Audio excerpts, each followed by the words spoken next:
Donc, comme je disais, nous aborderons maintenant les affaires du jour et donc je cède la parole à M. le Premier ministre pour son allocution de 15 minutes.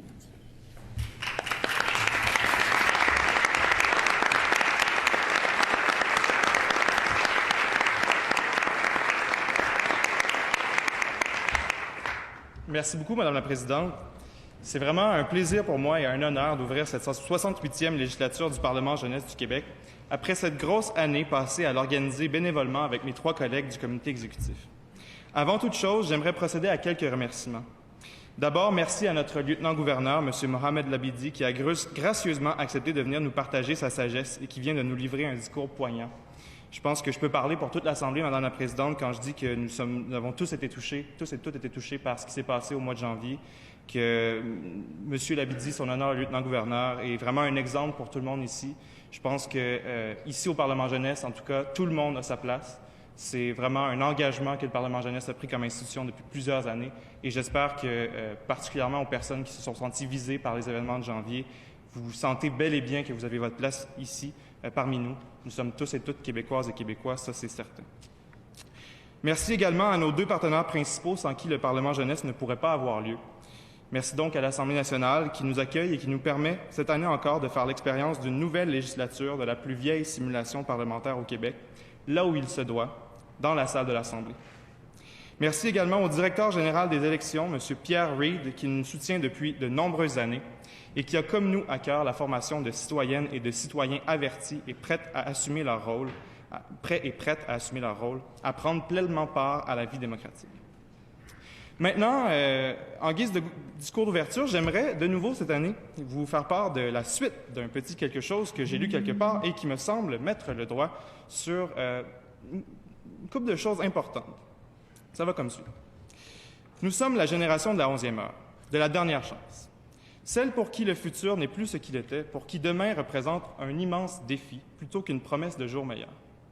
Alors que le problème se fait de plus en plus sentir, un mot commence à se faire entendre. Un mot qui ne s'était plus entendu prononcer sérieusement depuis des lustres, mais qu'on murmure maintenant, dans quelques recoins, comme début d'esquisse d'une solution. Ça nous prendrait une révolution. La révolution. Gros mot, s'il en est un. S'il s'agit pour certains d'une chose romantique, avec les grandes manifestations, les bannières rouges, etc., ou pour d'autres d'un synonyme de violence, c'est pas du tout de ça qu'il est question ici. Non, la révolution qu'il nous faut ne sera ni romantique ni violente. D'abord parce que la non-violence et la pacification des mœurs sont probablement l'un des plus grands accomplissements de l'évolution de la civilisation.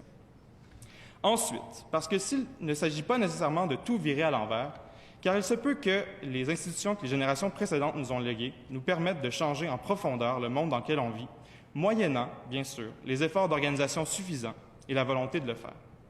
Surtout que ces institutions ont elles-mêmes été bâties dans un contexte révolutionnaire et pourtant en toute tranquillité.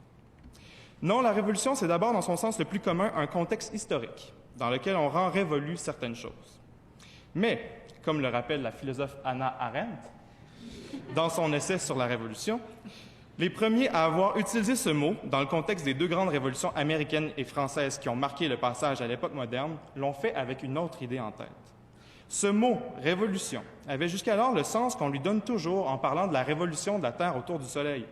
C'est-à-dire qu'on l'employait à l'époque comme une métaphore qui évoquait non pas un grand bond en avant, mais plutôt une forme de renaissance, de retour vers une origine fondamentale, qui, pour les pères de la Révolution, c'était un peu le cas à l'époque, se trouvait dans la Grèce et la Rome antique, notamment dans l'expérience unique que fut la démocratie athénienne.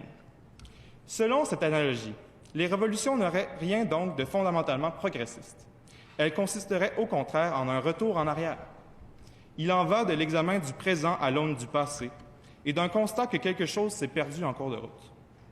En ce qui nous concerne, force est de constater que l'évolution récente du capitalisme, financiarisé et mondialisé, malgré ses prouesses technologiques et son attrait culturel triomphant, nous a également fait perdre nombre de choses qui, autrefois, permettaient à la vie humaine d'avoir un sens.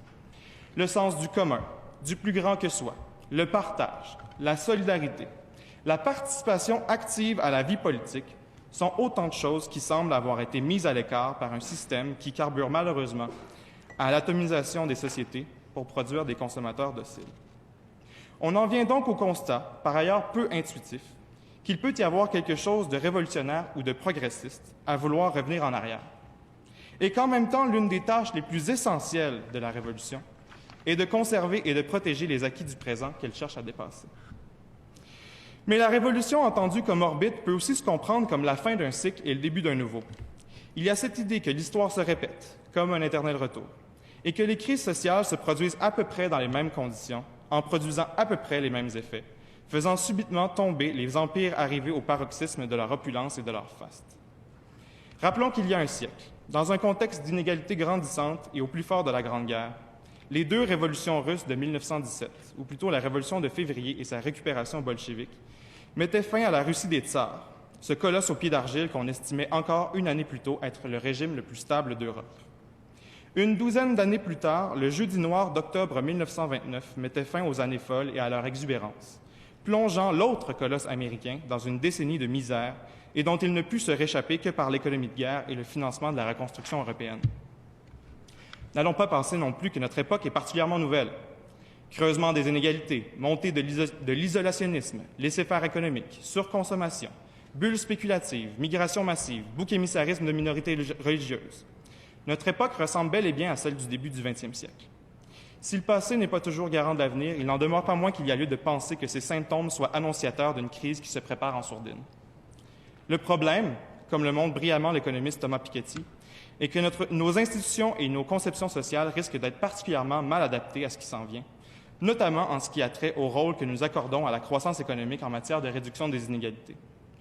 Nous tenons effectivement nos institutions et conceptions d'une période, celle de l'après-guerre, qui fut vraiment unique en son genre en matière de réduction des inégalités en ce que, pendant cette période, le taux de croissance de l'économie, et donc le taux de croissance des salaires des travailleurs, arrivait à dépasser le taux de rendement sur le capital. Autrement dit, en français, pendant cette période, celle dans laquelle nos parents, nos professeurs et nos dirigeants ont grandi, il était tout à fait possible de gravir les échelons de la société par la simple force de travail, puisque la valeur du travail arrivait à se maintenir au même niveau que la valeur produite par les placements financiers et autres valeurs rentières. Mais cela ne fut possible que grâce à la Deuxième Guerre mondiale et au suicide de la société de rentiers européenne. C'est la destruction d'une quantité phénoménale de capital en l'espace de quelques années qui permit à toute fin pratique d'anéantir, pour un temps, la place prépondérante de l'héritage comme outil de reproduction des inégalités sociales. Ce temps tire maintenant à sa fin, et nous serons la génération qui aura à composer avec une recrudescence des inégalités entre les gens qui auront hérité du capital de leurs parents et ceux qui n'auront que leur travail à mettre sur le marché. Ces inégalités, d'ailleurs, ont déjà retrouvé le niveau qu'elles avaient au début du 20e siècle, avant que la déflagration des deux guerres mondiales ne vienne ramener de force un peu d'égalité dans le paysage social occidental. L'histoire est donc probablement en train de se répéter. À première vue, il semble que la roue de l'histoire veuille nous ramener au chemin que nous avons temporairement quitté au siècle dernier. Il est même possible que cette trajectoire a quelque chose d'inexorable, comme la révolution de la Terre autour du Soleil. Du moins, c'était l'impression qu'avaient les premières personnes qui ont employé le mot de révolution. C'est-à-dire qu'en ce qui nous concerne, les lois mêmes à la base de l'économie capitaliste, en termes de disparité de rendement entre le capital et le travail, mènent nécessairement à un creusement des inégalités, à moins qu'une force extérieure ne vienne s'interposer. Quoi qu'il en soit, à tous ceux qui oseront encore nous dire que l'histoire est désormais figée, que nous en sommes parvenus à la fin, nous pourrons répondre, et pourtant elle tourne. Si l'analogie avec la trajectoire céleste a ses limites, il n'en demeure pas moins que l'idée de repartir à zéro vient aussi avec l'idée de faire naître quelque chose de nouveau, comme la fin d'une année implique le fait d'en commencer une nouvelle. C'est l'impression de faire l'expérience de quelque chose de foncièrement nouveau qui amena les premiers révolutionnaires à parler de révolution, alors qu'ils goûtaient à l'exaltation de l'exercice de la pleine et entière liberté politique, dans ces périodes d'euphorie générale qui suivent les révolutions victorieuses. En lisant les textes des grands acteurs des révolutions passées, on se rend bien compte du bonheur qu'il y a à trouver dans l'action, du plaisir qu'on peut trouver dans tous ces débats d'idées qui sont foisons lorsqu'il est question de fonder un ordre nouveau, et donc d'étudier les problèmes à leurs racines par des propositions souvent certes radicales, mais qui soulèvent les vrais enjeux d'importance. Quand, autrement, prenons-nous vraiment le temps de nous poser des questions sur les grandes questions fondamentales de liberté, d'égalité, de justice? Et quand prenons-nous vraiment le temps d'en discuter avec les autres? N'y a-t-il pas là une sorte de manque? C'est qu'il y a quelque chose de jouissif dans ce bonheur public, dans le fait de devenir un participant au gouvernement des affaires, de réellement vivre l'expérience du débat démocratique et de sentir que notre action peut faire une différence significative, qu'elle peut influencer le cours des choses et nous conférer l'estime de nos semblables. Une fois qu'on y a goûté, il semble impossible de se contenter du simple et fade bonheur privé, tiré de la consommation et du confort. À un tel point que, comme le rapporte Hannah Arendt, les pères de la Constitution américaine rêvaient même du paradis comme d'une assemblée délibérante. Je cite, « Et la véritable idée que Thomas Jefferson se faisait de ce bonheur apparaît très clairement quand il se laisse aller à une ironie enjouée et souveraine et conclut ainsi une de ses lettres à John Adams. Puissions-nous à nouveau nous réunir, en congrès, avec nos anciens collègues et recevoir avec eux le sceau d'approbation, beau travail, bons et fidèles serviteurs. Derrière l'ironie, nous avons ici l'aveu sincère que la vie en congrès, la joie de discourir, de légiférer, de gérer les affaires, de convaincre et de se laisser convaincre, constituait pour Jefferson un avant-goût de la béatitude éternelle à venir. Il y a certainement pour nous quelques leçons à tirer. En effet, est-ce qu'il n'y a pas dans ce témoignage d'une expérience singulière de la liberté politique en contexte révolutionnaire, un peu de vérité quant aux aspirations fondamentales du genre humain? Le projet de toutes ces révolutions, soit celui de fonder la liberté et de permettre à tous et à toutes de prendre part directement à la vie politique, n'est-il pas une sorte de trésor perdu, une chose que nous avons fini par oublier dans le confort et l'indifférence de nos vies passées à travailler plus pour consommer plus, en ne s'occupant pas de politique? N'est-ce pas là l'une des sources du vide existentiel caractéristique de notre génération, alors que nombre d'entre nous n'arrivent pas à savoir ce qu'ils veulent, ni à trouver leur compte dans ce qu'on leur offre, parce que rien ne semble faire sens ni valoir la peine d'y consacrer son temps? Comment permettre alors le retour à un monde qui rend possible l'action politique au quotidien, qui permette de vivre des vies riches de sens? Comment faire advenir une société juste, une économie véritablement durable, où les gens s'entraident, prennent soin les uns des autres, dans la paix, et où la loi et la morale seraient réconciliées? Il semble clair que ce n'est pas la voie qui est tracée devant nous, et on comprend ces gens, de plus en plus nombreux, qui osent dire qu'il nous faudra quelque chose comme une révolution, tranquille et sans violence comme on les aime, mais une révolution tout de même dans nos conceptions, dans nos façons d'envisager nos activités quotidiennes et d'interagir entre humains. À vrai dire, s'il y a bien une chose que l'histoire suggère, c'est que la principale manière de changer le monde, c'est de profiter des crises. Et s'il y a bien une chose dont on peut être raisonnablement certain, c'est que des crises se produiront au cours de notre vie.